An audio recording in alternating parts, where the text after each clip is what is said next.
Le juste à temps, c'est la bonne quantité, les bons produits, au bon endroit de livraison et au bon moment.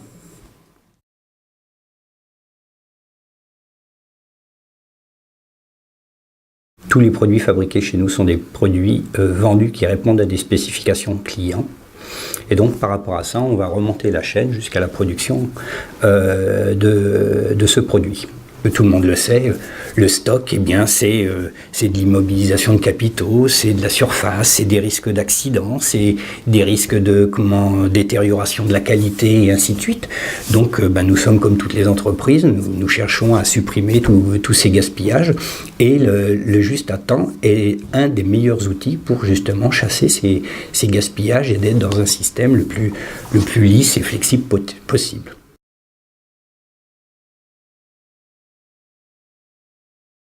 Nous avons un catalogue de 450 options. Après, je décline par les modèles et ainsi de suite, ou les kits hydrauliques où on en a plus de 3000 différents. Et en plus, un chariot sur deux est un chariot à affaires spéciales qui demande un bouclage par le bureau d'études pour savoir s'il faut développer quelque chose de spécifique ou non. Pour tous les autres composants, on va soit les distribuer en séquence ou en kitting.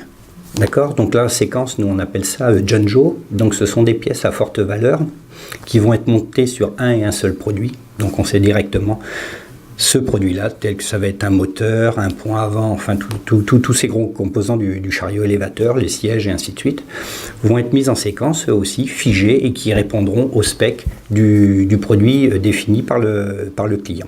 Donc là, on est vraiment sur des produits très spéciaux où il faut amener juste les bons composants. Donc ça, le kitting le permet. On livre juste le bon produit au bon moment, suivant le tact de la ligne de production. Si la ligne s'arrête, la logistique s'arrête. Les implémentations ont changé. Maintenant, sur ces bords de ligne, justement, nous n'avons plus du tout d'étagères. On a été jusqu'à 0 étagère. Nous avons juste des shooters pour les pièces séquences et d'un côté, toute une organisation de justement livraison de ces charrettes kitting qui sont en U. Il y a quand même un buffer pour la fluctuation et une charrette fait 3 postes avec cette livraison et un poste de sortie. Donc à chaque fois qu'on vient livrer, on dépose une charrette pleine et on reprend une charrette vide. Il a fallu que la logistique elle aussi se mette au pas d'être tactée, ce qui n'était pas le cas avant, et de bien respecter un flux tiré et non plus un flux poussé. Donc évidemment, il faut mettre dans cette boucle tous nos fournisseurs. Toyota, milieu du désert n'arriverait à rien. Donc il faut bien être en lien aussi avec nos fournisseurs. Quand il y a un grain de sable dans ce rouage, eh bien, nous arrêtons certaines lignes de fabrication. Mais ça fait partie du jeu, comme on l'a dit, pour trouver justement ce grain de sable qui a perturbé la production. Eh bien, le système fait, comme nous avons un stock très très bas, de faire émerger justement ce problème et de pouvoir faire du Kaizen et de pouvoir améliorer le système. Le standard est là pour faire du Kaizen et le Kaizen est là pour créer des standards.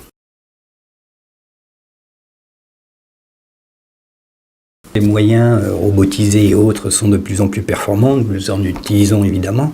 Quoi qu'il en soit, je pense que ces tâches-là doivent rester, quand ce sont des tâches, on va dire, simples. Ça peut être externalisé, alors quand je dis externalisé, via un robot ou un système automatique. L'homme devra rester toujours pour le contrôle, d'accord, chez nous. Donc on aura, c'est sûr, beaucoup plus de process, je pense, dans le futur, de process automatisés, robotisés, mais qui feront les tâches en fait lourdes et difficiles, et il y aura toujours l'homme qui sera là pour le contrôle et vérifier qu'il n'y a aucun problème. La demande commerciale, le client a complètement changé. Les entreprises doivent être de plus en plus flexibles et je pense que plus la demande commerciale sera comme ça, comme elle est aujourd'hui, plus il faudra que les entreprises soient flexibles. Et les entreprises pourront être flexibles si elles intègrent au mieux le juste à temps, puisque le juste à temps, c'est faire juste le bon produit, juste au bon moment, juste au bon endroit. Et c'est ce qui est demandé aujourd'hui par nos clients.